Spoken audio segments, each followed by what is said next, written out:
Good evening and welcome to another edition of All for United on another frustrating, hard watch, terrible, whichever word you want to use to describe the week of being a United fan. A lot of words would probably fit, really. I mean, there's a few words I can't really say on here, to be fair. But we'll get into it. We'll get into Lyon. We'll get into Newcastle today. Get into all the rumours, all the transfer rumours. Yeah, and we've got a great panel to do it. Daz, it's been a few weeks since I've had you on. How are we, buddy? I was having a good weekend.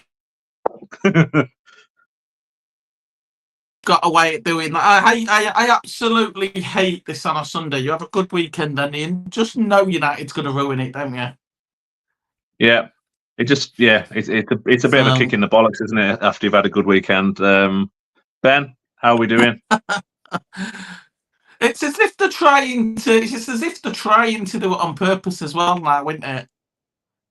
I don't think they know. I don't think they know how to do anything else, to be honest. But Ben, how's it going, pal?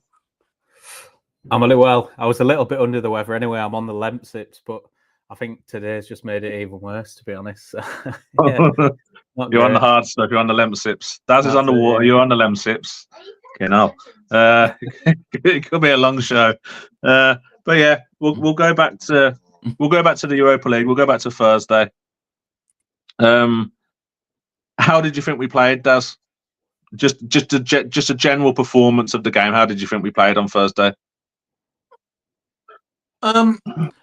The goalkeeping mistakes aside, I thought it just looked like a routine, European away draw. You go there, the performance doesn't need to be great. You play for a draw away at home, but I think 2-0 easily. So I not well, like we're talking about how well United's done, but just what's expected.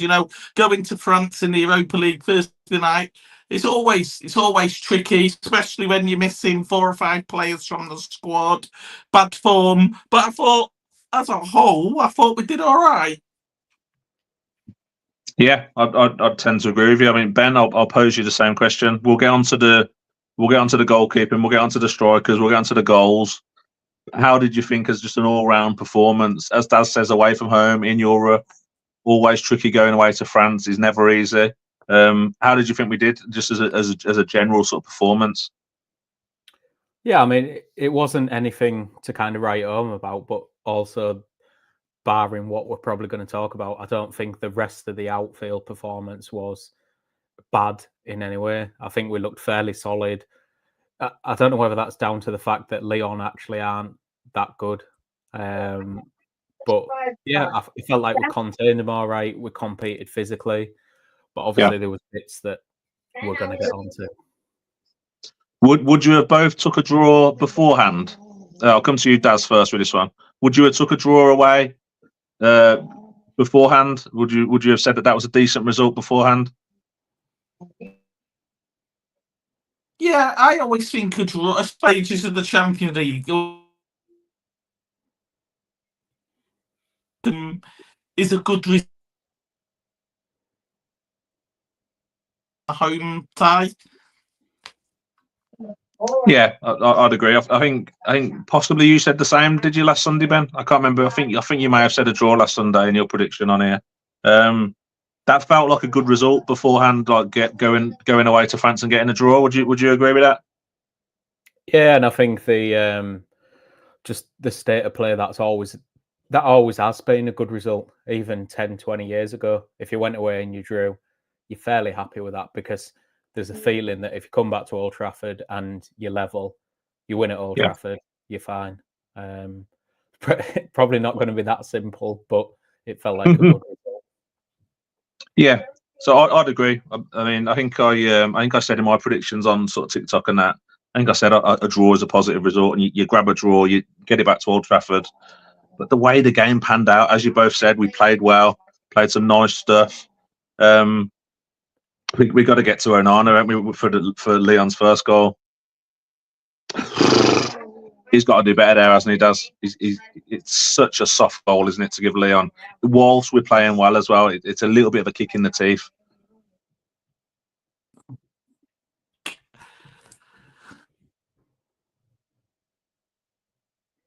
It was a bit harsh. Maybe it wasn't as easy as people made out, because of the way trying to picture the defenders in front of him and how much of it, how much he actually could see. But then when you watch it from another angle, you realise that actually he could see everything quite clearly. And it's just, look, I'll say this now, that everybody knows that even before he came to United, he wasn't at the level of an Alisson Becker. He wasn't at that level. We knew he wasn't the best 5 goalkeepers in the Premier League either. And for a good goalkeeper, these mistakes shouldn't be happening. I wouldn't expect to see these mistakes this frequently from Southampton's goalkeeper, let alone Manchester United's that's just cost us 60 million quid. Yeah, I'd agree. I mean, what is he, 28, I want to say, possibly? He's possibly 28, 29, something like that. You'd expect maybe to see it from a Trafford at Burnley, like a young lad that's kind of coming into his career. What did you make of that? The first goal, Ben, is that on Onana, or as Daz says, could you give him a little bit of leeway? He bounces in front of him, he sees it late, perhaps, or is that just a big fuck up by Onana? I think you see that goal a few times in terms of the ball that goes across, and you think the keeper's always made a mistake because it goes in at their side of the goal effectively. But it does happen quite a lot. And it tends to be that where there's defenders running across the ball and they get misguided and they can't see where the ball's coming in. But like I say, once you've watched it back a couple of times, I actually think it gets worse and worse because it palms it basically backwards. Yeah. And it just looks like a lot of the stuff he does just looks awkward and uncontrolled. And I think you can see it radiating through the defence. I think there was one point in that game with Maguire where Maguire ended up booting it out because he didn't know Onana was going to come and get it. And yeah. And all of the stuff pre-match just accumulated, and you knew for a fact something like that was going to happen. Yeah, I think that's a decent point. Let's touch on the pre-match, Daz. How much of an effect do you think that had on him? Or do you think it was just Onana putting in just another Onana performance? Do you think Matic kind of got in his head, or do you think it is just Onana doing Onana things?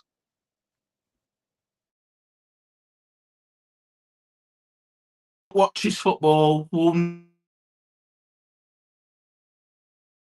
and you can force that mistake out of him. And I think Matic is a seasoned pro. He's been in the Premier League. He's been at United. He's coming to the end of his career. He's seen it all, and he's played with and against the best that you're going to come against in football. He knew what he was doing when he made that comment. He knew that little dig was going to rock him a little bit. You know what I mean? And then I don't know if you guys saw it on the telly, but when the screen in Lyon's there, I don't know. Obviously, Matt saw that, which is like, you know what I mean? So he knew what he was doing. Now, don't get me wrong. That's not an excuse because Onana's been doing this all year. He was doing it in the Champions League, when he came in. But the fact that a comment from another player can make him feel unnervy is really worrying for me. Yeah, I kind of agree. Where do you sit on that, Ben? Do you think Matic has got in his head there, or do you think, I mean, if he doesn't fuck up the second one, Onana's having the last laugh any day? Is it Matic or is it just Onana? He's just got that in him. It just felt inevitable that he was going to do that. It feels like he has these situations where he'll make one mistake and then he'll make another mistake in the same game, which you think of like a Van der Sar or a De Gea, they might make one mistake in a game, which is fine, but you can't just keep making concurrent mistakes in games. And I think the stuff with Matic, I did a video on it when it kind of all broke and all that type of stuff. But if you're going to say something like that against Lyon, he said basically that they're not as good as United or whatever words he said. And obviously Matic has bitten back at that. But kind of stand by what you've said at that point, rather than like saying, because he did a 2-paragraph thing and he said, we respect Lyon. And then at the bottom he said, oh, well, Matic hasn't lifted a trophy with United. And I'm thinking it's just bizarre. It contradicts everything he's doing. And I knew, and I said in that video that you have to perform on the pitch. Do that first and foremost.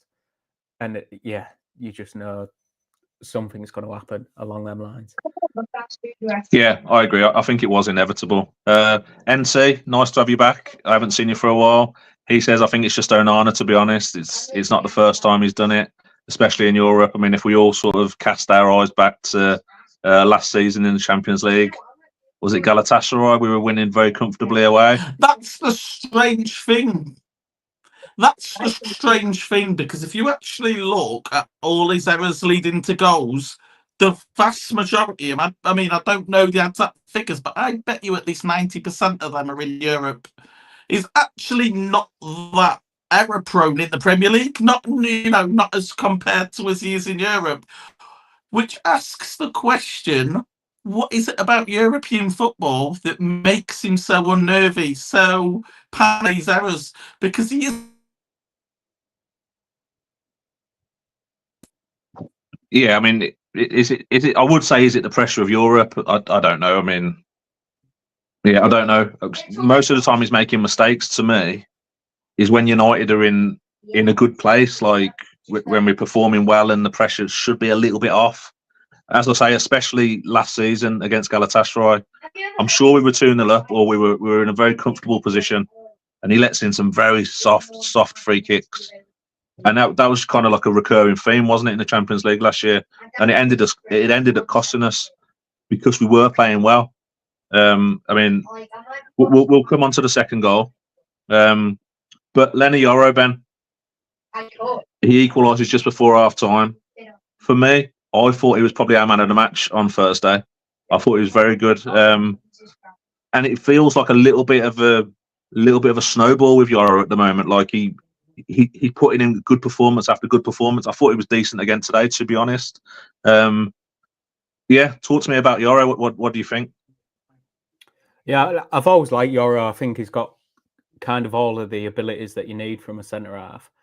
And I think probably had a little bit of a struggle in terms of he was expecting to come in and play in a back four. That kind of got ripped up a few months into the season. So he's had to navigate playing as an outside centre half, which it seems like quite an easy thing for a normal centre half to just go out. It's not. It's quite a different position to play. But like you said, snowballing definitely to the point he almost looks like a leader. Like even today, I was looking at him and I was thinking he looks like the most authoritative on the ball in terms of he'll step out. He's confident enough to play through the lines, and he's realised as well that it's a physical league in the Premier League. You can't kind of take any chances. So he knows when to go long and all that type of stuff now. And yeah, getting a goal, it just a boost in his confidence. Daz, do you want to add something? I know we're going to get to today. That's in everything. Seen from him. I mean, if you saw today, you could see that Ariamas was getting bullied in the box. You could see he was getting bullied. I mean, as a young lad, you've got a seasoned Premier League footballer stood right behind him in Lindelof, and what he should have done at that moment is he should have stepped in, but Euro did, and it was, and I feel as that's the sort of thing you'd have saw from De Ligt as well. De Ligt, I think maybe it'd have just said to Harry, I'd pick him up, go a bit further out. This from our season. Mm-hmm. And I would go up to the bed. I'm like, I think it was the one signing that you will look back at and you think in a few years' time, it feels like, do you ever remember the time when we went for Varane back in his early days and he ended up going to Real Madrid? And Yeah. it's probably, looking back, it's probably one of our biggest regrets. It feels like that moment that we've just signed another Varane and we're just needing to develop for a few years. And he's going to have a few mistakes in him. I think he had a big one today, but we'll get around to that in a bit. But yeah, I think I really like him. He's doing at this stage. Yeah, I agree. I agree with what both of you just said. He feels like older than his years. Like he feels like he's starting to build a little bit of a stature. And yeah, I like him. I think the future is bright. Can we keep him for long term? We'll see. But I'm going to come to you for United's second goal on Thursday, Daz. A player that you obviously love, Joshua Zirkzee. He comes off the bench for Rasmus Højlund on Thursday. Bruno, another assist. Oh God, this is. Talk to us about Josh Zirkzee. Would we have scored that goal if Rasmus Højlund was on the pitch? See what I mean? I literally can't keep my You know what? I was going to be the one that was going to. And just because he scored a goal. He is slowly changing my mind. I think it's moments like Thursday night where you watch him and you think, if he could just score, and I know he did score, but you know, if he can get it out of him more often, he would be a real player. And I mean a real player because of what he offers in that 10 role, maybe between. Really quick with Bruno, didn't you? Where Ericsson fed the ball in, and then that quick 1-2. Had he just been able to get hold of that ball a little bit better, that's what I want from him. Missions too early in his career, because I think if there's a certain goal based on the work rate and the real desire to want to score a goal, it was probably him. And it's the sort of goals I want him to be scoring because he's a big guy. He's a target man. It was very funny on Thursday. We were obviously texting during the game, Daz. We were talking about Josh Zirkzee like never scores, and then a few minutes later he bangs that in. And it was brilliant. It was like quality timing. But yeah, 2-1 up, 90th minute. Yeah. Sorry, go on. I thought. Can you just play it safe and long? Why I say that is because I think we can't change that. We've got two strikers that even Zirkzee including are not scoring enough goals. We can't change that. I think sometimes the manager has to see that we're going to struggle for 60 minutes and then use that advantage of being able to bring players on that can change the game. I personally just don't think that that's Zirkzee. I think Zirkzee is the sort of player that has to start, and then you maybe bring on a Garnacho that can change the game and can add energy to the game. But obviously, he proved me wrong, and he'll accept something I said when he came on. Yeah, it was it was brilliant timing. It really was. But yeah, I agree with you. I do agree. Yeah. So we're 2-1, Ben. I will. 90th minute, I think it was 91st minute or something like that. We have to see that game out, don't we? The game management of that game just has to be better. Messy skin. What the heck? Then Onana, I mean, hard hands, like got to do better. I mean, however you describe it, he has to stop that, doesn't he? He has to do better there. I mean, the defenders were a little bit flat-footed. I think, I'll give him a little bit of that. The defenders didn't really react. But Onana has to stop that first, doesn't he, surely? Yeah, I think the fact that they were flat-footed shows kind of how bad of a mistake it was. And I saw people kind of trying to defend it, saying it was a reactionary shot and it came at him hard and low and all that type of stuff. But you're a Premier League goalkeeper. Ultimately, that should be your bread and butter. There's people in Sunday League that would have been able to save that. And again, it's just it's a timing thing. And I don't know whether it's a complacency in terms of he thinks we've won the game. That's it. And he just switches off for them split seconds. Because that happened in the Champions League, like you say, last year. We were basically, we should have gone through in that group. It was a comfortable group. But his mistakes just, bowed us out. So yeah, it's a horror show. I think all round the game management wasn't great, to be honest, because they kept getting into the box. I think Lacazette had a chance. The young Georgian lad, I can't say his name, but he was sharp in and around the area, and I felt like we let him get into the box too much. But yeah, it's a massive howler, isn't it? Yeah, I agree. I mean, he has to stop that. I think you get to a point with Onana that you can't defend it. You just can't. I mean, he has to stop it. But like you say, Lyon had their chances, and maybe on another night, Lyon would have maybe scored another couple of goals anyway. I think Lacazette maybe missed, maybe not sitters, but missed sort of one-on-ones where he in his sort of pomp, he'd have probably buried. But did we see enough in that game, Daz, to give you the confidence that we can get the job done at Old Trafford on Thursday, and we can progress? Obviously, it's just another game, and I mean, it's level. So I think it's because of what happened in that game why I think we will see a different Man United team. I think I'm in two minds. I actually said to you today, didn't I, that if Bayinda played well today, then the reality is he's good enough for different reasons.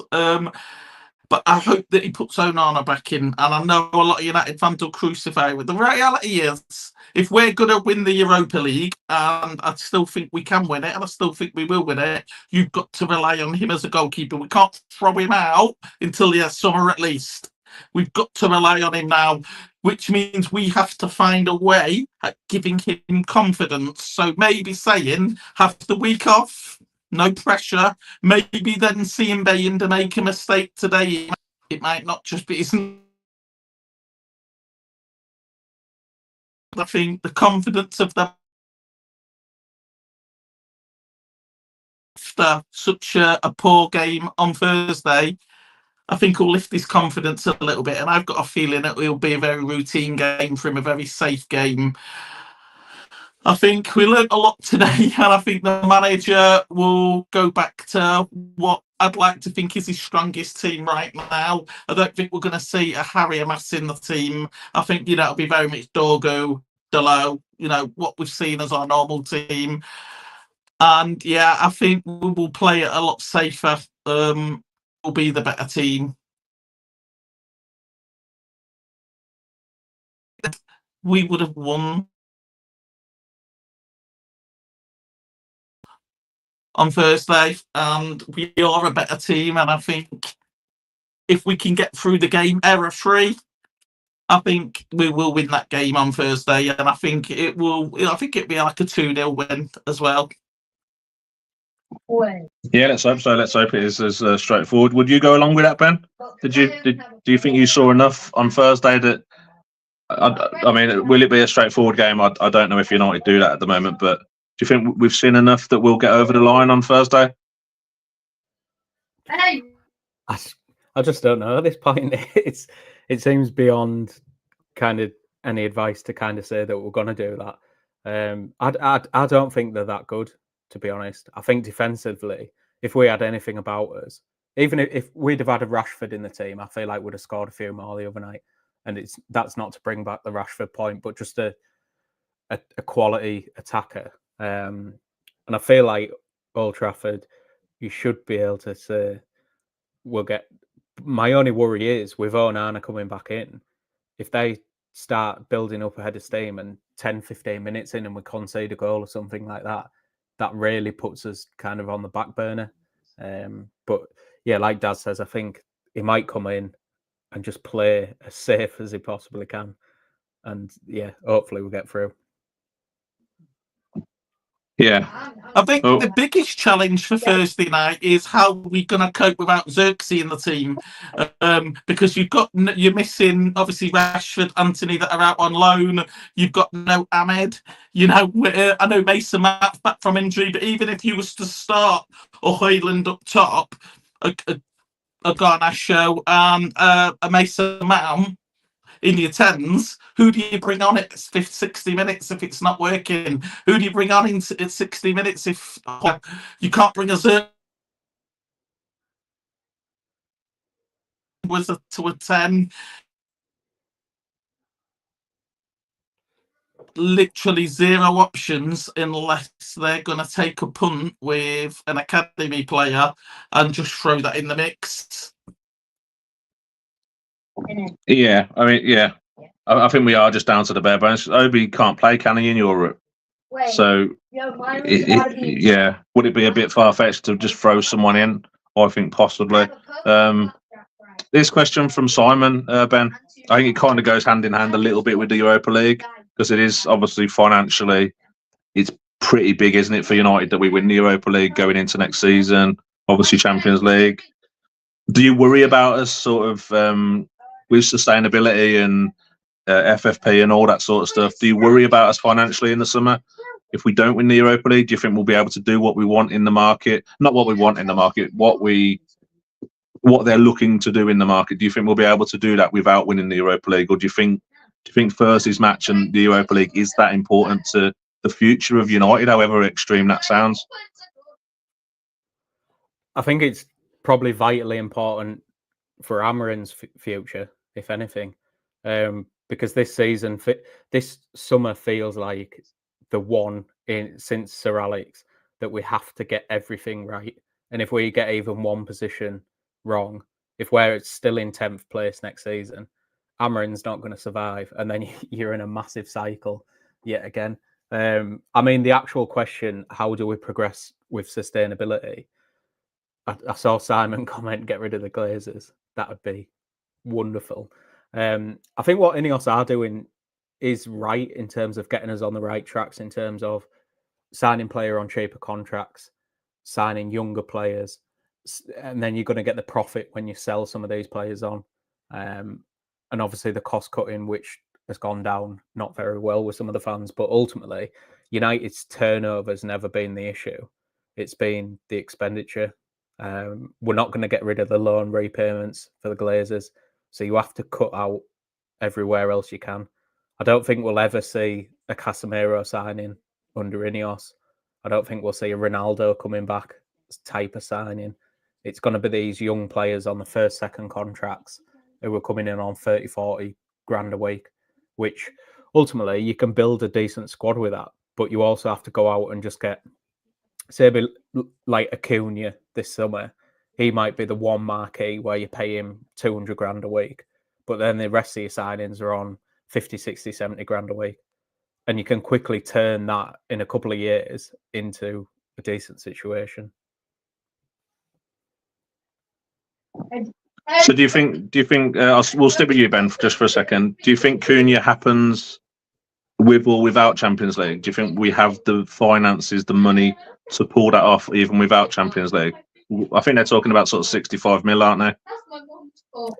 I feel like the Cunha deal happens. I feel like the one difference we might see if we're in the Champions League would be going for maybe a Gyökeres or an Osimhen over a Delap. I think if we're not in Champions League, I think it'd be Delap that we go and get, because you can go and get him for 30 million. You've filled a space. He's decent, and then you're looking at Acuna. I feel like he's the one we're kind of banking on coming in now, and he seems like he wants to come by kicking off over the weekend. So, yeah. What do you mean? I agree with what you just said there, Ben. By the way, but coming to you, Dad, on Cunha. What? Obviously, he's on our radar, and a few fans are a little bit what's the word? A little bit maybe put off by his attitude. He put out a tweet on his Instagram yesterday, something about he'll chase his own dreams and not yours, to like the Wolves fans, which they're obviously not happy about. They don't want him to play again and all that. Would you take Cunha, even though he has that sort of baggage, that he's got a little bit of an attitude? Would you still be happy with him? I think sometimes, to an extent, certain players need to have a bit of a attitude, a bit of an ego about them. A perfect example is Wayne Rooney. Wayne Rooney, everyone even knew he was the best player in the Man United team, which was a bold statement from himself with the pitch that he shared. We shared the pitch with some of Man United's greatest players, but in his head, he was the best footballer on that pitch. And it was because of that ego where I think Rooney was so good. So I think certain players need to have a fine line, pull, realising that in the pitch. I think if he's willing, if he's willing to do the dog work like you'd see with Mason Mount, I'm happy. If he's willing, and I think that because of what's happened with Sancho, because of the stuff that's happened with Lingard, and although I don't think it will, it wouldn't surprise me if we see a big Rashford interview next year about how Man United's failed him and this. I'm just waiting for him not to be a Man United player in that video to get released. But so I allow a player with the party and realise that actually one of the reasons why they've clearly not gone back in for Pogba. Pogba improves this team at 100%. It solves sustainability issues right now. But they probably just don't like that ego side of thing, and they might not realise, they might say, we don't want this. It could be one of the reasons that Ineos walk away from it, especially with it being quite an expensive deal as well. I think Champions League football will play a big part on who we go for, a bit like what Ben said. We're going to bring in a striker, but the difference might be 30 million. They might say, or they might give you that midfielder, but we've got to bring Jonathan David in because it's completely free. I think depending on how this season finishes will depend on that strategy, but they seem quite switched on. So I've got a feeling that Wilcox and all of the people in there, they will probably have a list of the positions that the manager wants to solve. And they probably shortlisted 3 or 4 players at different sustainability sort of markers of which one. And again, that this is going to be to get Groker as a money on a number 10. But number 10, and that could mean that we bring in an unknown Dorgu for the right. Sorry, it's. I think we will get round it. I remember years ago people said, "Oh, Eric Ten Hag won't have no money to spend." Man United is skint now; they're not that club anymore. He then spent 250 million, and people said, "Yeah, but that's his lot. He's not spending anymore." Then spent another 150 million. And with Man United continue to keep spending, say 500, pushing to 200 million on Rashford, Sancho, Anthony, Casemiro off the books. It would be self-funded through sales and wages sort of thing. Yeah, I agree. I do kind of agree with what you're saying, Ed, as I think we will find a way.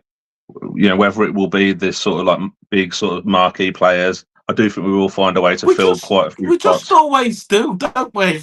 Yeah, we do. It's a bit like, when you look at Barcelona for years, but they always seem. Yeah, that's cool. I had it. Yeah. Remember, you killed that guy with it. NT makes or poses a fun question, so shall we say? It's kind of something that I posted on my TikTok over the last few days, because obviously the goalkeeper and the striker positions are the issues, goals and conceding goals. If you could only sign one, Ben, who would it be?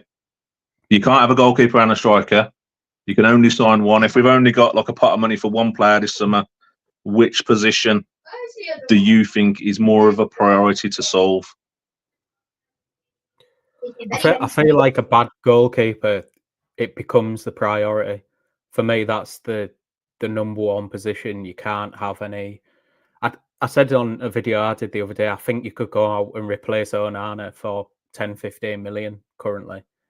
And that's not bringing in a world-class keeper like an Alisson or whoever it might be that's going to change the game for you. That's bringing in a keeper that's not going to make mistakes. Onana, I looked at his stats. His stats the other night, it obviously cost us more than what he'd saved. And it's you can't have that. That if they're a net of, he doesn't make any miraculous saves, but he saves the shots that you expect him to. I could get behind that and I can deal with that. But ultimately, when he's making mistakes like this, you just have to say, yeah, that's the priority, and we'll just deal with whatever we have up front. 16-goal game. Yeah, I'd probably agree, to be fair. What about you, Daz? If you could only sign one, goalkeeper or striker, you can only sign one. If I could only Not a sign keeper. one, Yeah.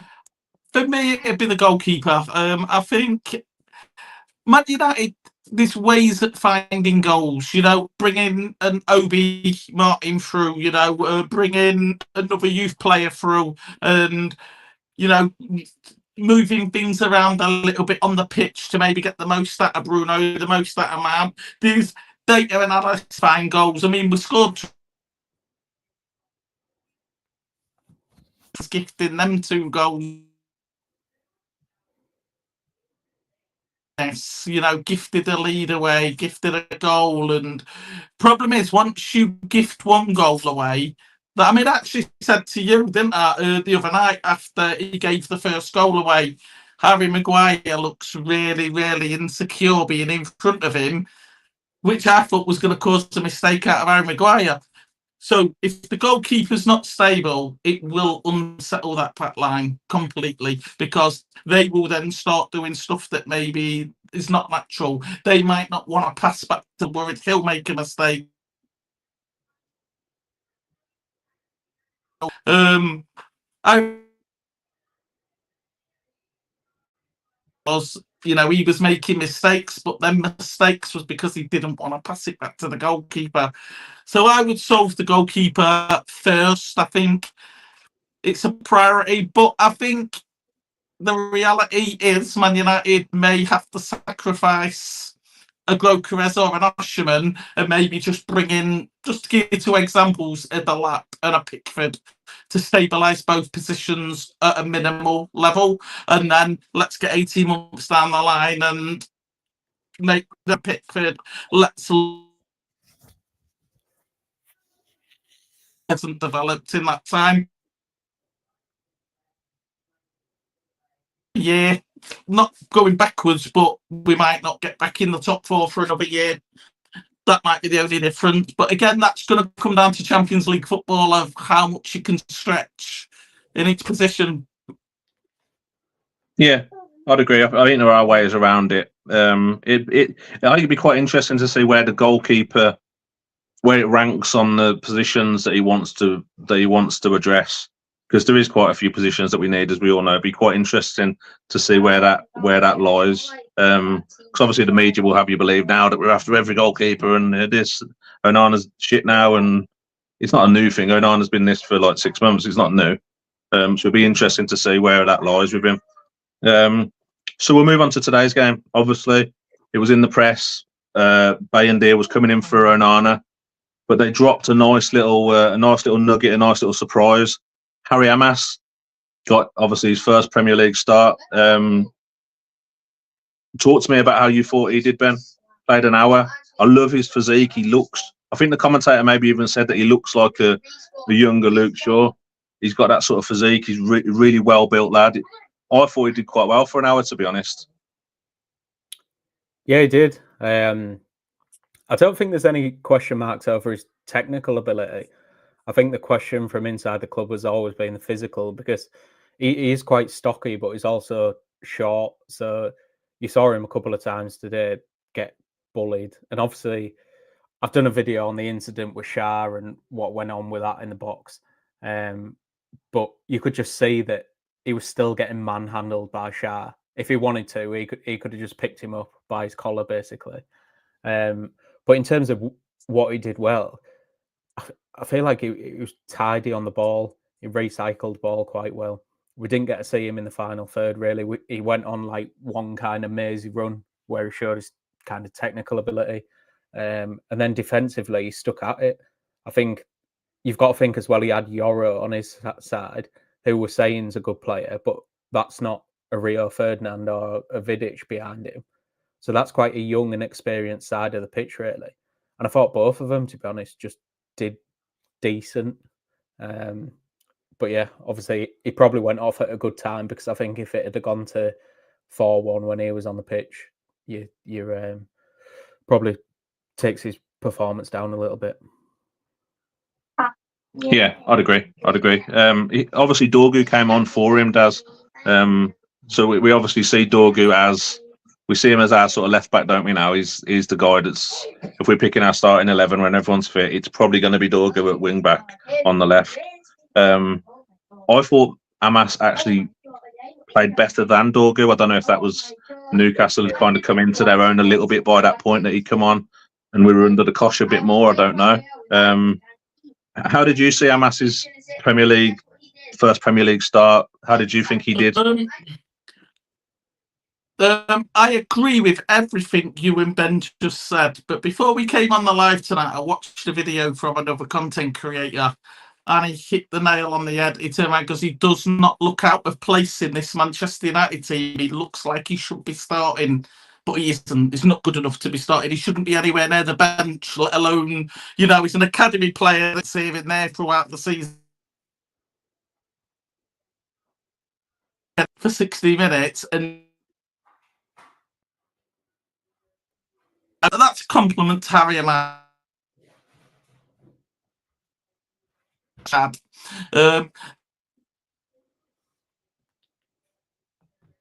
From such a young player, a few mistakes, but it's quite tough. It's quite tough for him because he's coming. I always say this: it's hard for an academy player to come into such a fragmented team and do something positive. And I think he has been really positive, and he potentially would have. Looking at that performance alone, it would give Amarim peace of mind knowing that if they've got a half decent, because ultimately that's the only reason Luke Shaw's still here, is because Man United can't replace him, and they've tried. I mean, I love the irony that Luke Shaw is actually fit again, and Harry Amas then gets to. Oh, I love the irony that Luke Shaw's actually fit again, and then Harry Amas actually then gets a start, where we've all been saying he should be getting a start for months now, and he doesn't. But yeah, I thought he played quite well. Yeah. How did you think generally we played in that first half today? The game, and believe it or not, I was actually preparing for a video after the first half. Assuming that the second half would be a bit like the first half. I was actually preparing to record a video to say that we've been toe-to-toe with Man City this year, Arsenal this year, Liverpool this year, and we've convincingly showed that we are a top 4 team, but we're failing everywhere else. But we can go toe-to-toe with these big teams.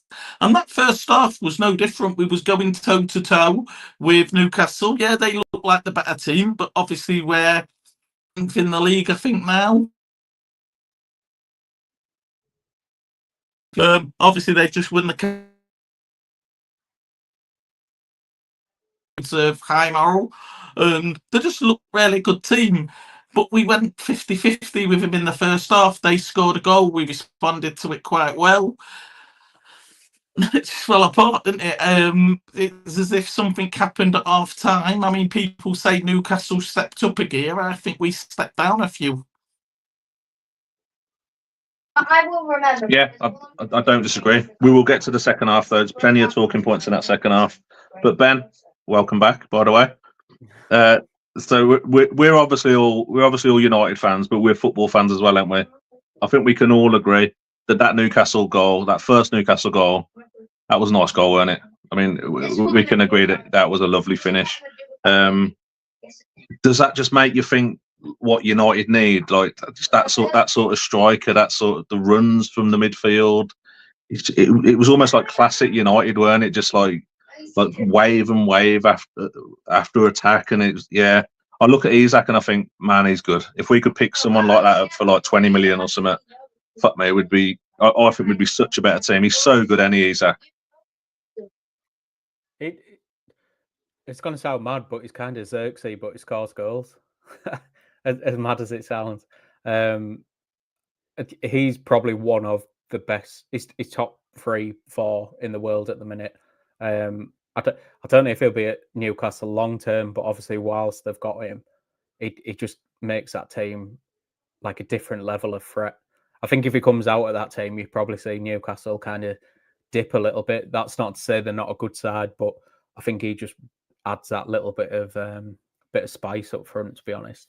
The midfield is one of the best midfields in the league as well. I've been quite consistent in saying that I think United playing Newcastle is arguably the worst team that we can play. Just that midfield itself just overruns our midfield.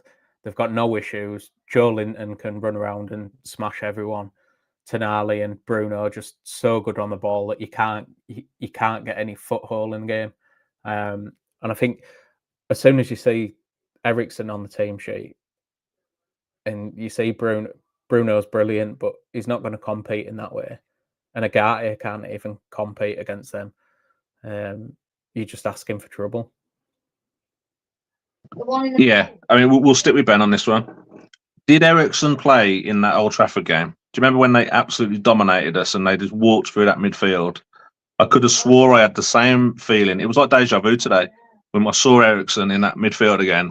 But fuck me, one game you do not want Eriksen in that midfield, and it's today. But something I like to do, Ben. What United players would get in that Newcastle team? I mean, people are overreacting. Oh, United have lost 4-1 to Newcastle. Like United are this great sort of behemoth of a team. What United players would get into that Newcastle team? I mean, obviously, our star is Bruno Fernandes. Does he get into that Newcastle midfield? I think they'd make him fit, to be honest. I think he is good enough to get in there. And then I think the centre halves, maybe. You look at Dan Burn and Shah, you feel like they're very consistent. I think Botman's good as well.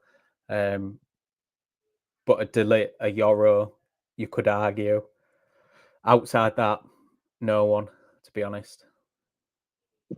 Yeah, so I'd agree with that. And it winds me up like how the expectation is then United should be beating Newcastle. They're miles better than us. Would you agree with that, Daz?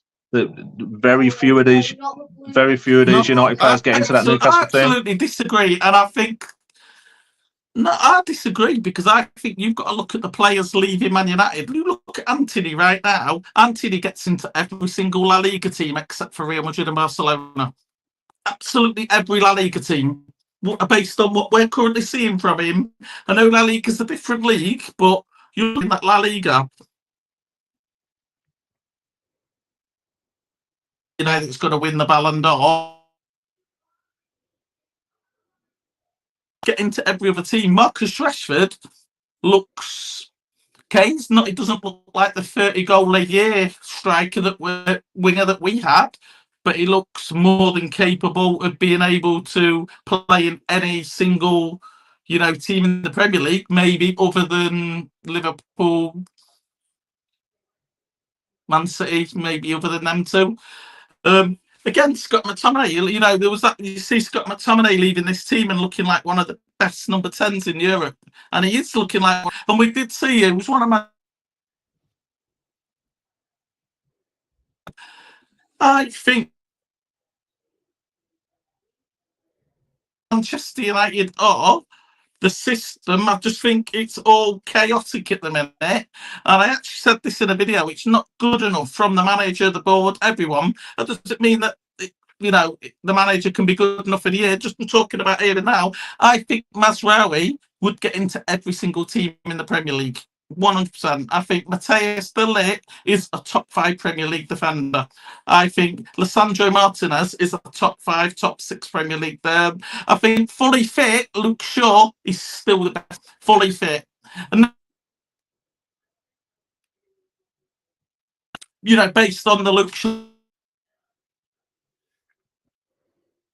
the most productive player in Europe's top 5 leagues. Ugarte is an engine, and I think he would get into every team other than Liverpool and Man City, and maybe Arsenal. think they're the only three teams Ugarte wouldn't get into.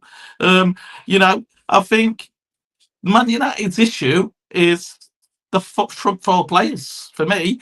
I know, and I think the issue as well is a mixture of the system, because I actually asked myself the question: if Manchester United had Declan Rice and Rodri in the middle of the pitch, would we? I don't think they'd work in that system. Is in the Premier League, you know. Declan Rice, especially this year, has probably sort of overtaken Rodri being the Premier League best midfielder just because Rodri's injured. But I still don't think that I think they would get overrun in Man United's midfield, and they're the best two central midfielders. I think it's a mixture of everything at Man United, and it's just bringing out the worst in every single player we've got. And this is why I'm so annoyed with what we're seeing at Man United, because I know that Mazraoui, De Ligt, Lenny Euro, and if Lenny Euro would have signed instead of Man United, that team, the way, and that's how good they think Lenny Euro is. That's as good we're seeing him. But the minute he goes into that Real Madrid squad, everybody will be like one of the best defenders in the world. And I think he's got that in him. So I always think it's really unfair to say, would these players fit in that team? Because we've knocked Newcastle out of 2 cups in 2 years. And the first cup Newcastle win was the one that they didn't actually have to come against the United team to win it. Is that a coincidence? I mean, I just think that everything is, and it's unfair to all really good footballers. I'd say, like your Lindelofs, your Onanas, your Bayinders, your Garnachos. There is some in there where you say they wouldn't get anywhere near a top team, but in general, we have got some really good players. And if you look at this team, and if I was to write down what that Man United team would be in 3 years if Amorim was to stay in charge that long, I think the massive majority of some of the players I've just named would still be in that team. Okay, go purely off the squad that we're out today.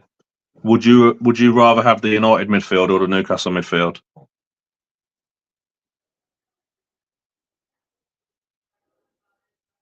Based on the way that they're playing football, the Newcastle midfield, that doesn't mean I think they're better footballers. I think Ugarte and I think Tonoli's very good. I think that Tonoli's probably better than Ugarte, but he's not nowhere near. And I don't think Bruno or Tonoli are anywhere close to the level of Bruno Fernandes. I think Bruno Fernandes is in a tier 1 midfielder in that same conversation as your Rodri's and your Declan Rice's and your Jude Bellingham's. 100%. I think Bruno's that high up.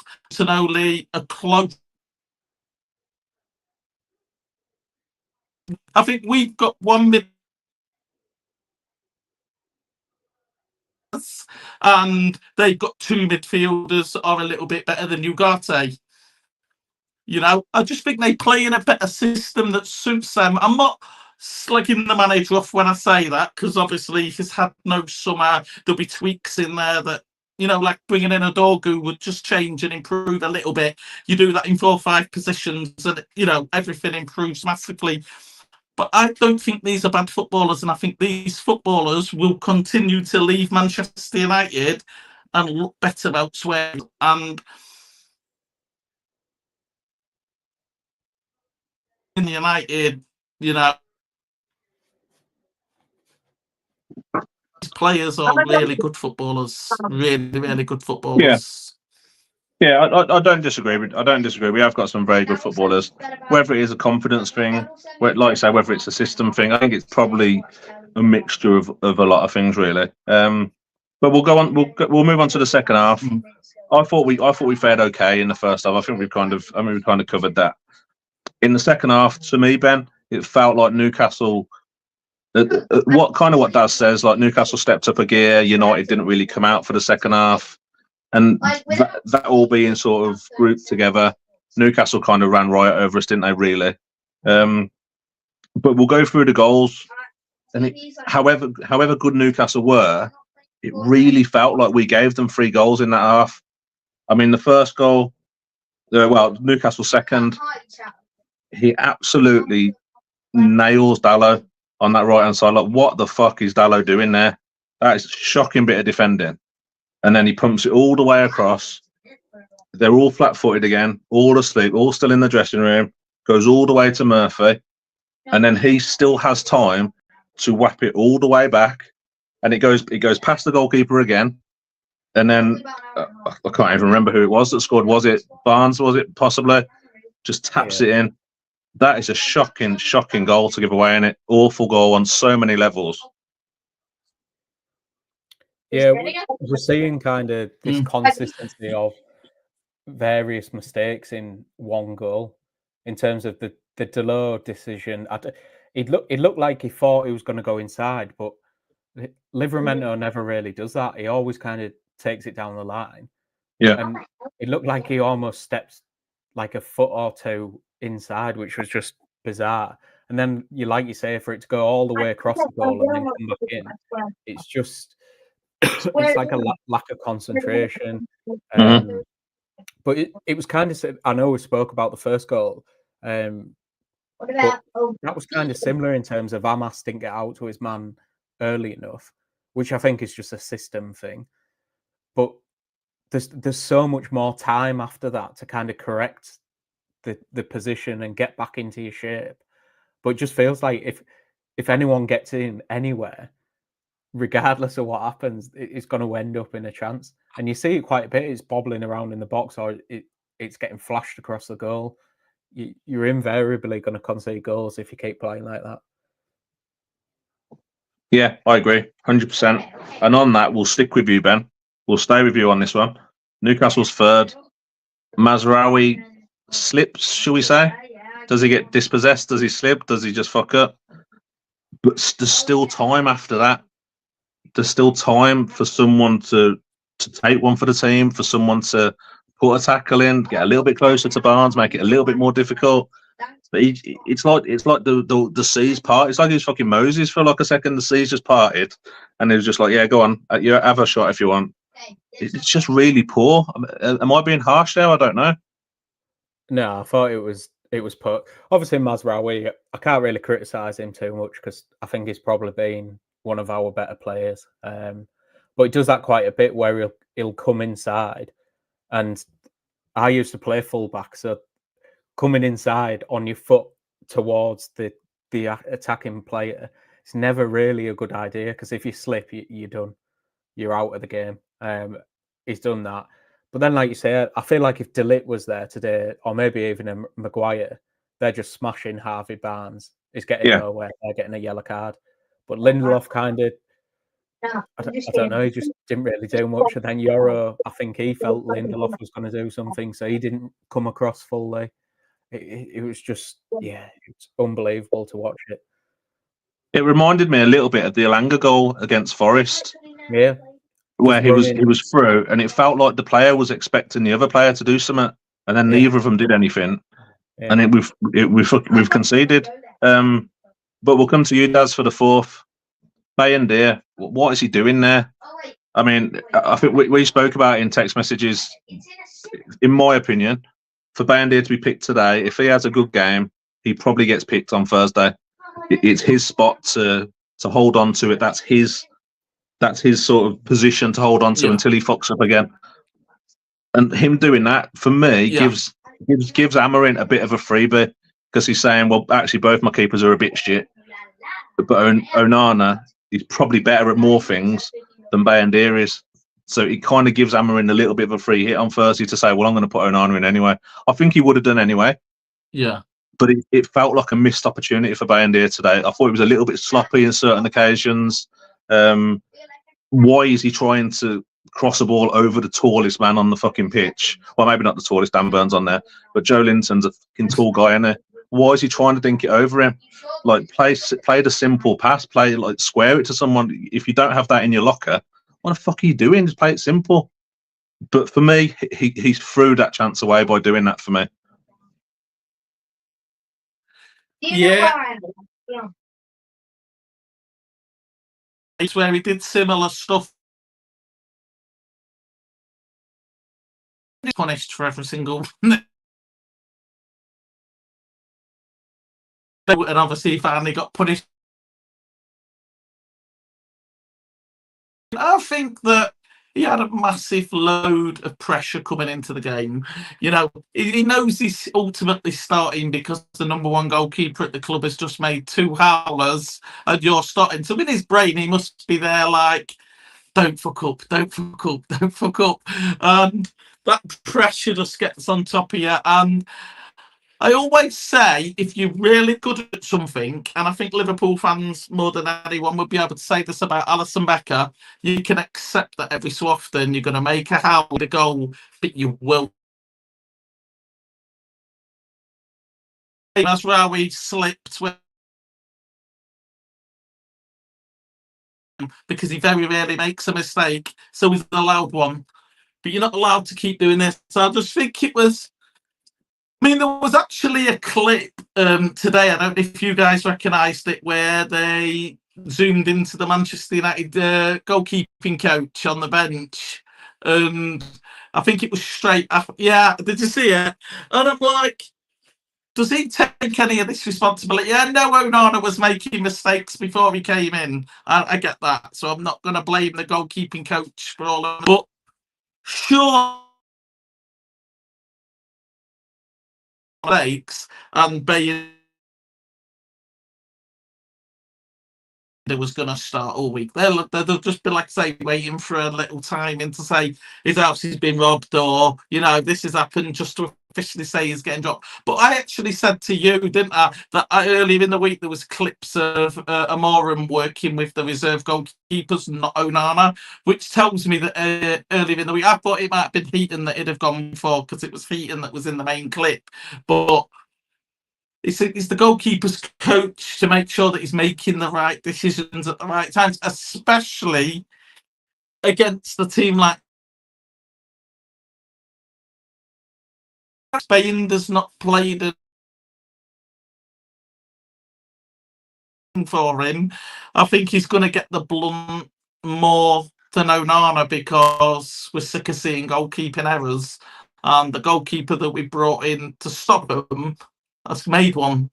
You know, and I think he's going to get a lot of the stick for that. When not a lot of it is his fault. You know, I'd say 90% of it, the frustration we have is towards Onana, 10% between Bayinda. But because it's quite raw and it was today, it's going to feel like 90% Bayinda, 10% Onana. Till season at this point, we'll save earlier in the game. Really good double save. You're not going to get that from Heaton. Heaton would more likely have conceded the second shot. But what you're not going to get is 2 mistakes against Lyon and 1 again today. He's just a good steady Eddie, and I think he's experienced enough to make better decisions. And that decisions will always be safe decisions. But I think at this point in the season and at this point in the Europa League, we just need somebody safe between the sticks.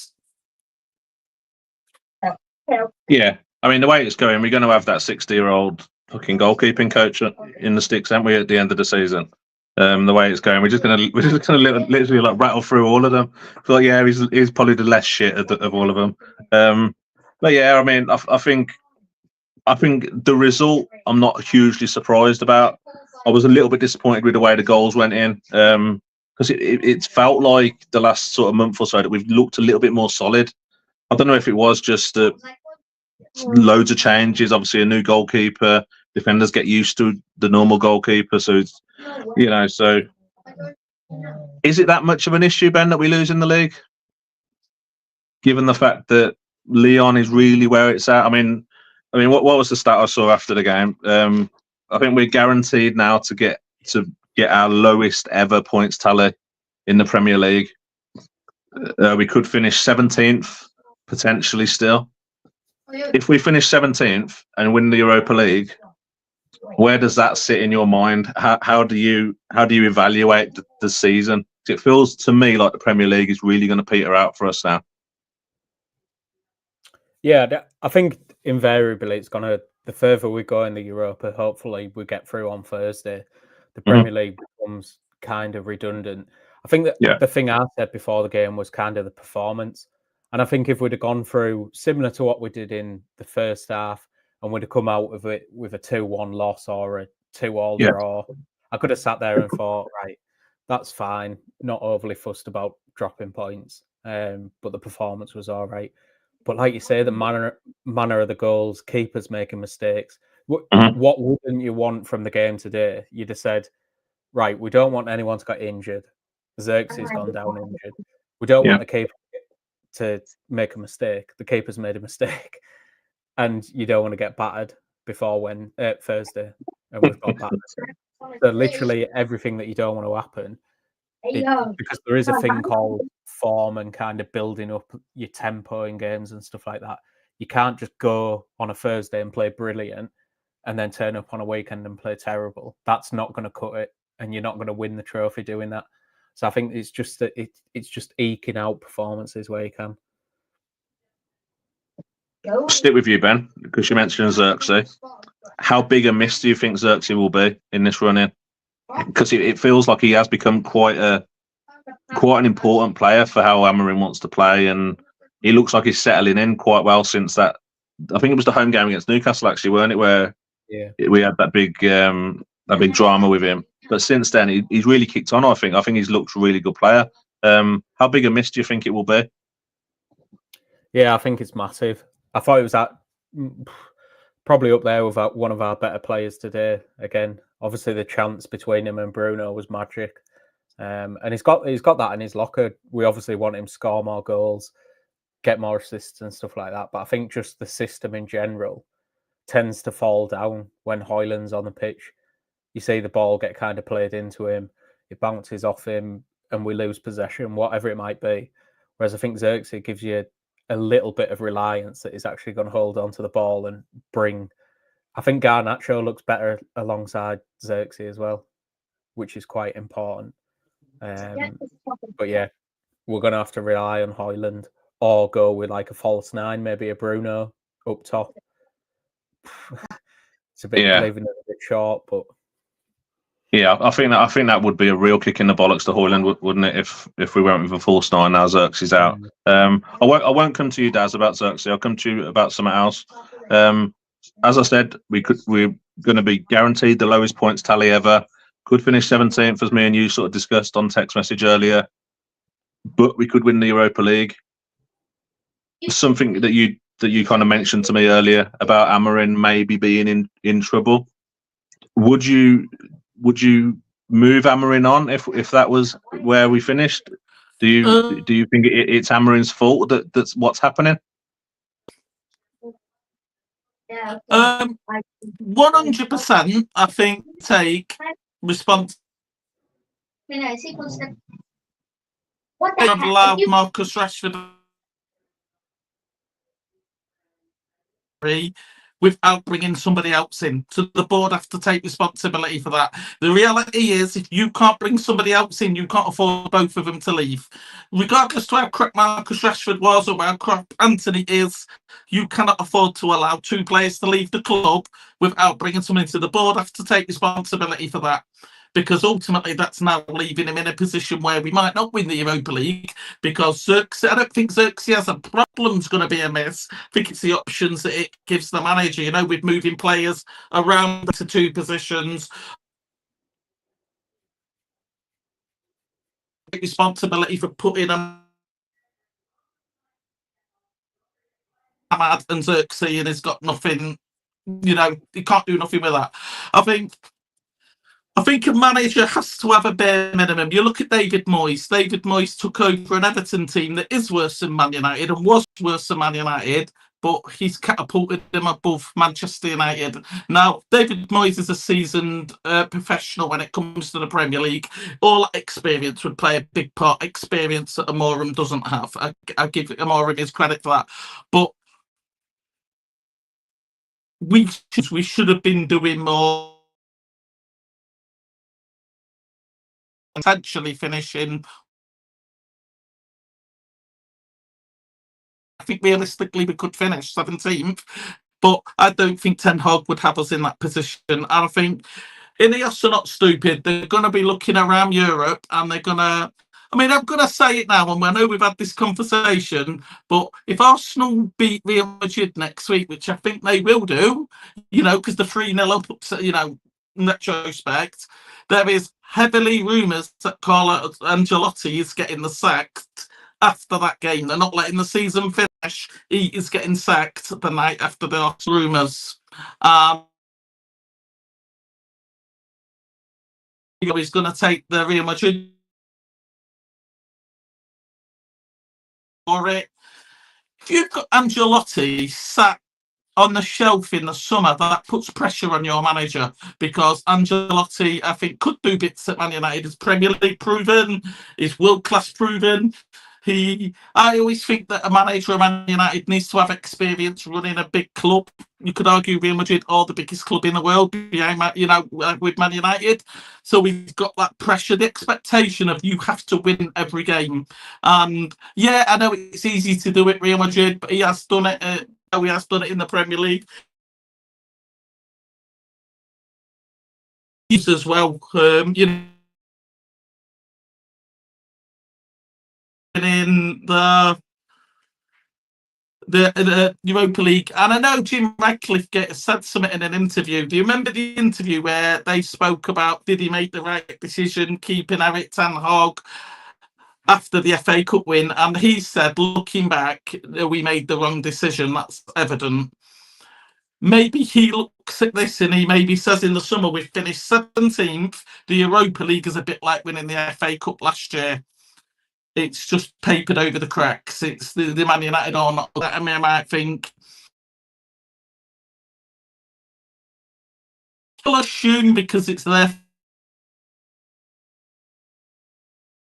Well, Ashworth didn't get time. The minute they realised Ashworth wasn't right, they pulled the plug. They pulled the plug, and it cost them millions to do it. So, do I think that if they felt that Amorim wasn't right, they would pull the plug 100%? Could anybody argue with that decision? I don't think they could. People say a manager needs time. David Moyes not needed time at Everton. You look at, when Eddie Howe took over Newcastle in a relegation battle, he didn't need players or time to get them, up the table. Yes, he then had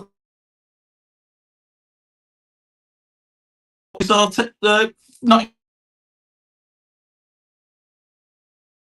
Paris was below Man United. They didn't need 3 years to climb that table. Yeah, there was backs in the window, but I think to be backed, you need to prove you deserve the backing.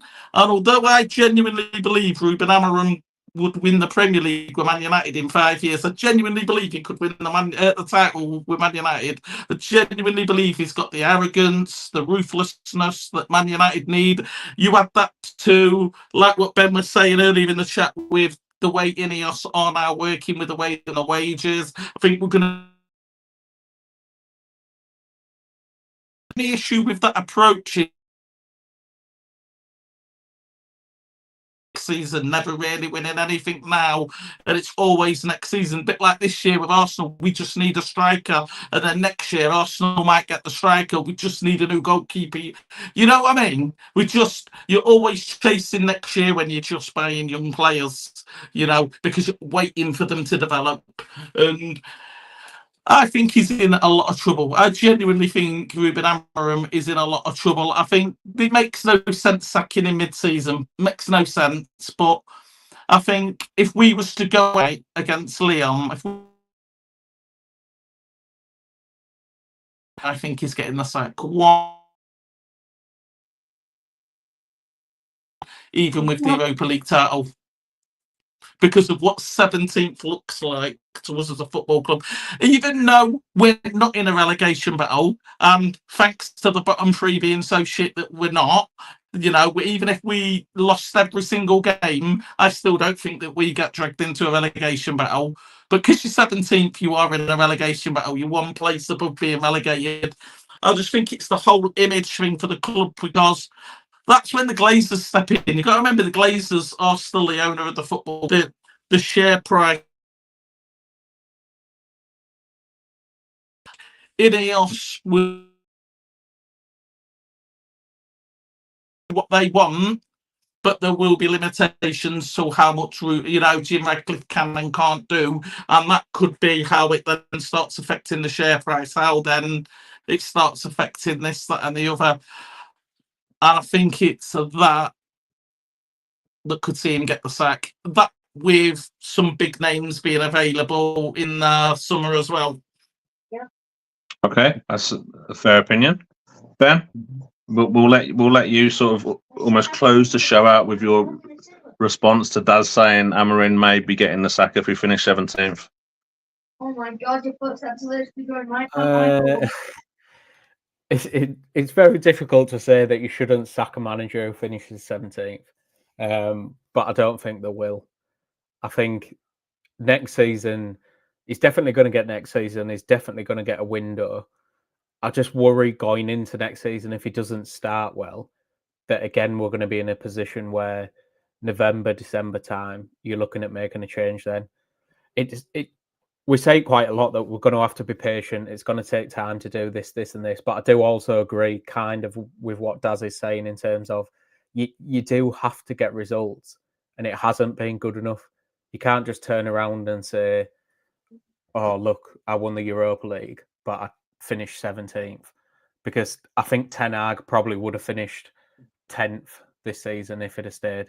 And that's not necessarily saying that Ten Hag's a better manager than what Amorim is, because I don't believe that. And I think Amorim's probably more suited to the job. But it's just a very difficult situation. And I think this is probably why he didn't want to come in mid-season. There was rumours that he didn't want to come in until the summer. And I think that's probably because he knew this is what he'd wanted to come in with 2, 3, 4 signings straight away. And then they kind of go into the squad and make the difference. Whereas now we're saying that Mazraoui's great, De Ligt's great, whoever's great. But he wouldn't have signed as Xerxes, I don't think. He wouldn't have signed maybe a Mazraoui. He'd have gone and get a right wing back. So I think it makes it just a little bit tricky, really. But yeah, I think he gets a window. And I think he's left himself with a big hole as well, which I think Ineos have left themselves in a hole as well, which might make them feel they can't sack him, because arguably Garnacho could go in the summer. Sancho's going, Antony's going, Rashford could go. You've left that club with no wingers. No real, I mean, you've got real wingers. You've lost all with the manager. You signed Diego Lyon, who again is a wing back. He's not a right back. He's not a left back. He's more of a winger than he is.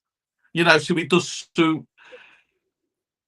You then look at that and you then think, how do we salvage this? And I think looking at the finances of things and looking at whether Man United have got money to. Man United might say, okay, we can afford to keep 3 or 4 players on high wages, but we've got no money for new players. They could look at that and they could think Marcus Rashford, Jadon Sancho would thrive like Ancelotti, I think. That's why they'd thrive underneath it. It's a tricky one, and I think that he's left in a position where the club have committed to that formation now, or they bring another manager in that doesn't want to play that formation. He wants wingers. And you then need to bring in more wingers, which means you're not bringing in that midfielder that we need, that goalkeeper that we need, and that striker that we need, if that makes sense. So part of me is like, let's sack him because he hasn't been good enough, and you've only got to look across the Premier League to see us are bringing in man.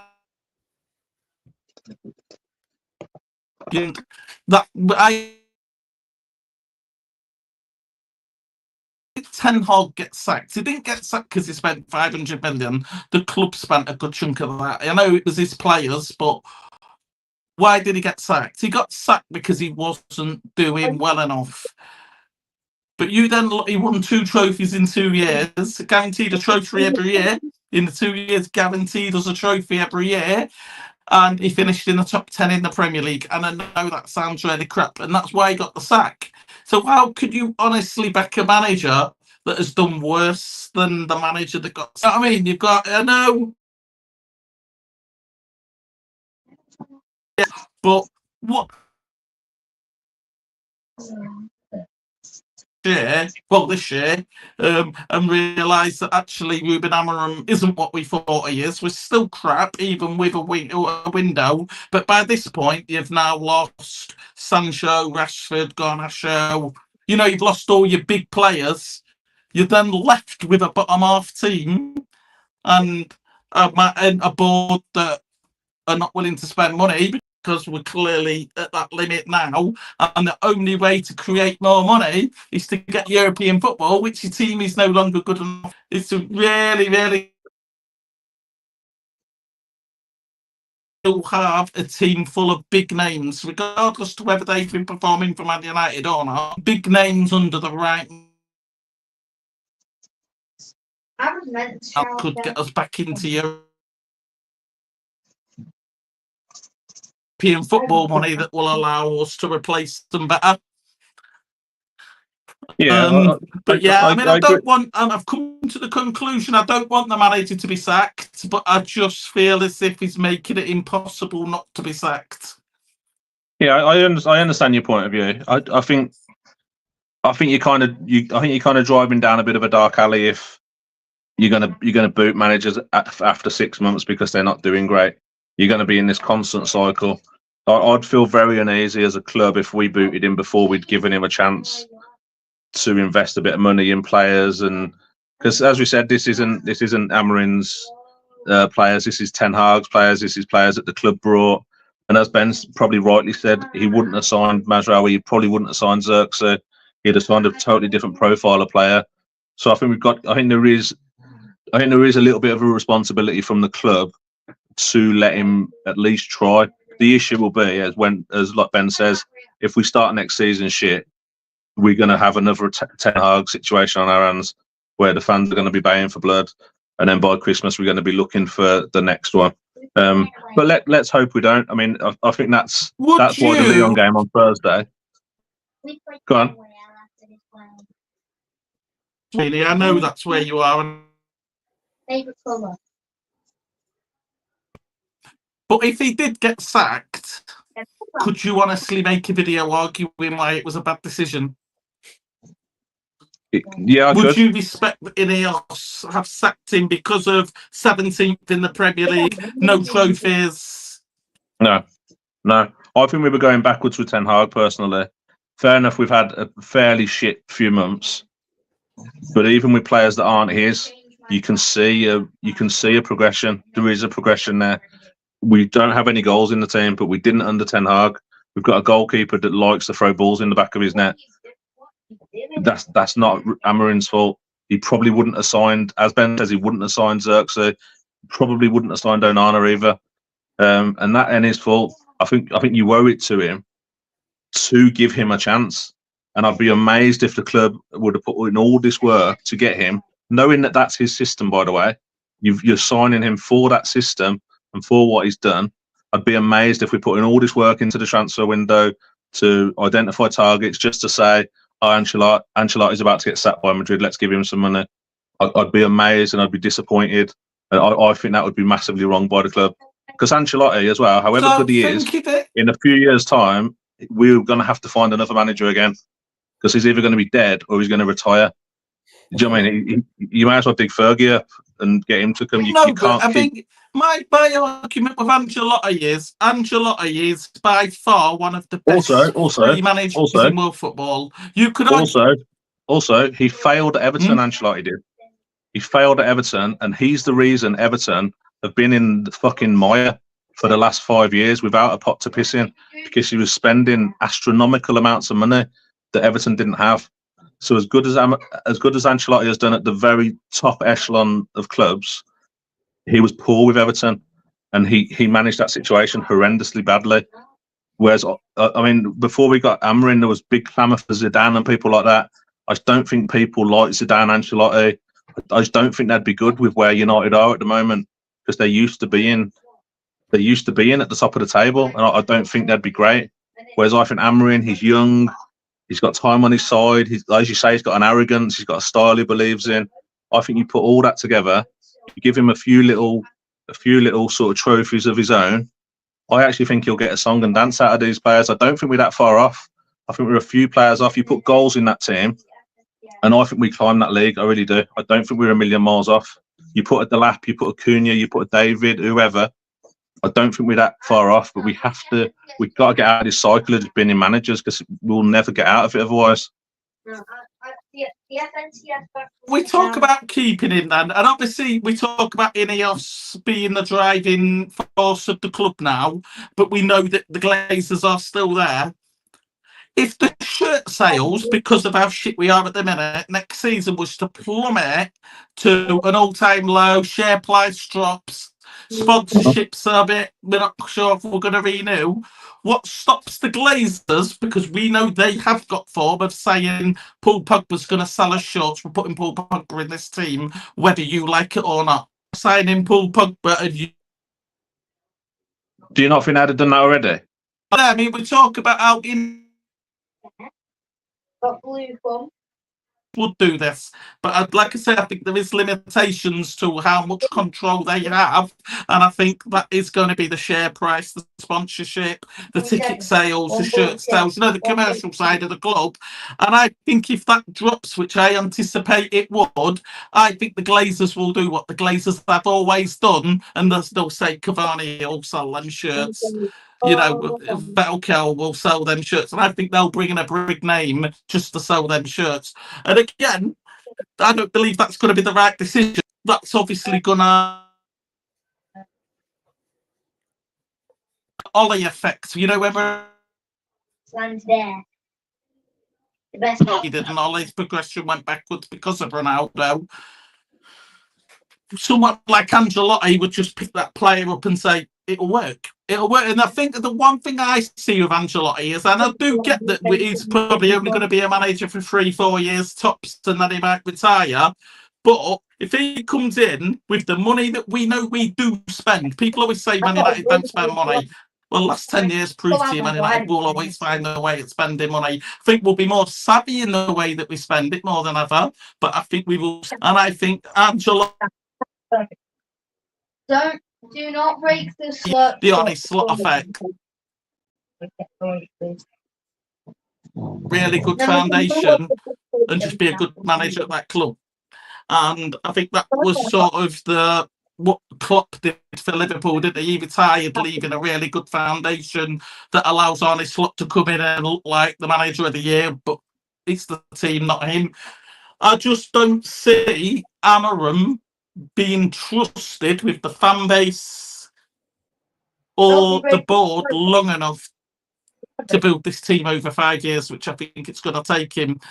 I think the fan base love him. I think you can hear him every single game. Even today when we were getting pumped 4-1, that away end was still chanting his name. Every time we're losing, they're still chanting his name, because we know he isn't the issue. We know the players that he's got at his disposal. He's the issue. Let's give him a window. But you said it yourself. I think all of this is under the pretense that let's give him his own first window. Let's give him a fair chance. What happens if he gets his window? He gets his new goalkeeper. He gets Gyökeres, and Gyökeres comes to the Premier League and doesn't score goals. Romelu Lukaku couldn't do it at Chelsea when he came back. You could say that about anyone, though. He struggled in his final year at United. No, but I get. Doesn't score goals, and then he gets. And this time next year, we're still floating 14th, 15th, 16th in the Premier League. I think the fans will lose him, because you can't say, let's give him a window, let's give him his players, because you've had that now, And I think at that point, that's when the fans then start to lose him. And I can see, if it hasn't improved, which I don't think that one window would be enough to improve this, that we get to maybe this side of the table next year, mathematically not being able to qualify for European League, that's when he gets sacked. Well, I think it depends massively. It depends massively on expectations, doesn't it? If we go into next season with Liam Delap up front, and fans are expecting us to get into the top 4, then you're on for a loser straight away, because it's never going to happen. It's the expectations. If we go into next season with a little bit of an open mind of saying, well, let's improve on finishing 14th, 15th, then we might be in with a shout because we need goals, and that's what we need. And I do firmly believe I have the confidence in Ineos in the market because I think they've done good business in the market, both ins and outs. I think we've got rid of the players we needed to get rid of largely, maybe a few more still to go. But I do think you put goals in this team, you put creativity in this team, I think we'll move up that league because defensively we're solid. And I think goals breeds confidence, it breeds a bit of an aura. And I think we'll be fine with goals. We just don't have goals.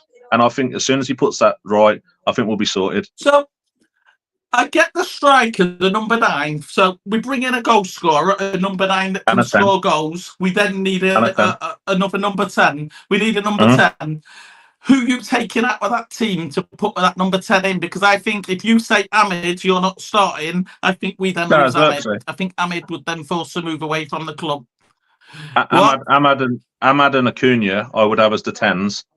And then I'd have Delap or whoever up top. I think that would be... And then a Bruno like deeper next to a Nugati or whatever. I think there'd be loads of creativity there. So obviously...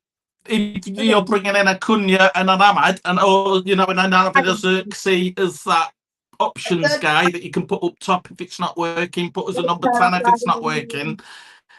We then lose Garnacho, who we bringing in to replace him because we're already losing Rashford, Anthony, Sancho. We need another number 10 to just cover bases. Obviously, you can't put Ericsson up there because he's gone in the summer. Someone else. I think the issue is too many people are leaving, and we're going to be pistol and you can take them out. Oh no. Goal scorer because is missing 12 weeks, or whatever. And the minute a player gets injured, which at United's going to happen, I think that this is when it all unfolds. And I think this is why I don't want certain players to leave the club because I don't think we're in a position to afford to allow them to leave. But what's Garnacho offering now? What does Garnacho offer? What does Garnacho offer now that if we sell him for 60 million and bring someone else in, we don't solve? What's Garnacho doing really? What's Rashford really doing? Nothing. What's Sancho doing? Nothing. I don't think he'll bring in the fee people think. I think people are expecting him to get a £50+ million fee. I don't think we do. I think Man United are going to let him go for less than 50 million. Say we get 30 million for him. I think we could replace Garnacho with someone a lot cheaper than what we want for Garnacho because he doesn't fit the system. He doesn't fit the role at all, and he's very greedy in the same way Rashford is. In the same way Sancho couldn't cut it. I think you move these players out in the hope of bringing in players that fit the system better. Like Cunha would be a perfect 10. He really would. Next to Ahmad, he'd be perfect. I mean, Liam Delap is open to debate. I know he's not a sort of star name. But then you bring in another 10 or you bring in another central midfielder to move Bruno to a 10. I think there's so much sentimentality about Rashford and Garner and all that. If you're not doing it and you're a bit shit, then move you out of the door and we'll bring someone else in that does. Because I don't think we'd miss a huge amount if Garner didn't play again this season and we played Mason Mount in the 10. I don't really think we'd notice that much difference other than Mason Mount doesn't have the legs. No, but I just think within the core problem. Wait, which one? Oh yeah, Let's move him on. Yeah, one of the exotics. My by the way, these players, Rashford, Scott McTominay, Anthony, arguably Anthony granted, but in general, these players are not bad players, and we can't keep saying that it's the players' fault that this hasn't happened. Rashford has been a role model for the club until 18 months ago, and then it started to obviously unfold. What has gone wrong in that 18 months? What is the problem? You can't just say, oh, it's the players' problem, it's Scott McTominay's problem, it's Anthony's problem. Anthony was probably what footballers we had. I think okay.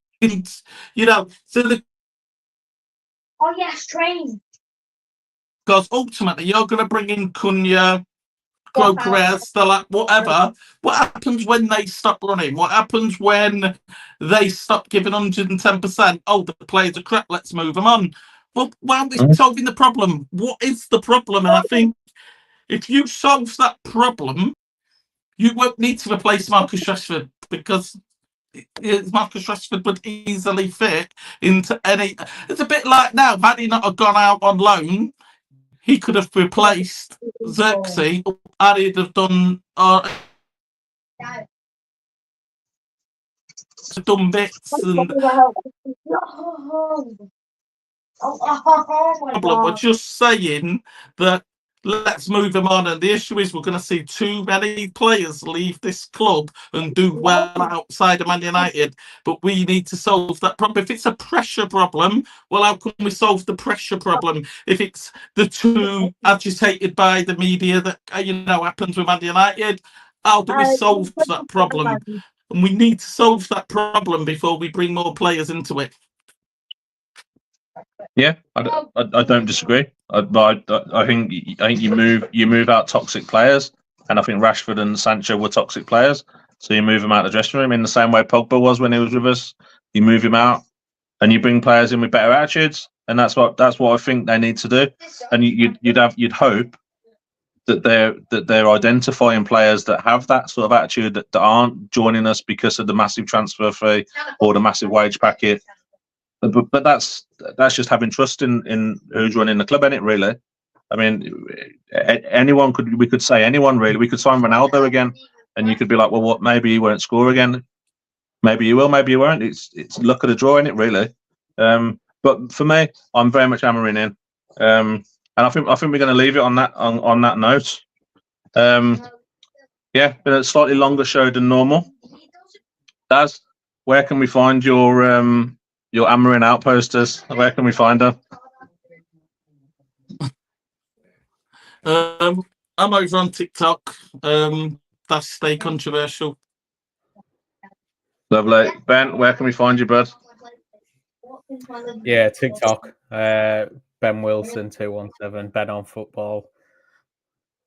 And one thing as well, which we all need to keep our fingers crossed for, is that Nottingham Forest gets 71 points. Because Ben, in all his wisdom, did a TikTok and said if Nottingham Forest get to 71 points, he'll go naked to their stadium. So for pure comedy value, we need to keep our fingers crossed. I think that I'm Nottingham safe Forest. now, I think you might be. Yeah, I think you might have got away with that one. Yeah. Touch and go. You'll think twice now, won't you, before posting a video like that again? Oh God, yeah. But yeah, hopefully we get through against Lyon. Hopefully we get a positive result against Wolves next weekend. Hopefully it's a better week for United. Hope. Fingers crossed. Have a lovely week, guys, and I will catch you next Sunday. Not sure who the guest will be, but I'll be here. Take care. Have a lovely weekend. Peace, guys.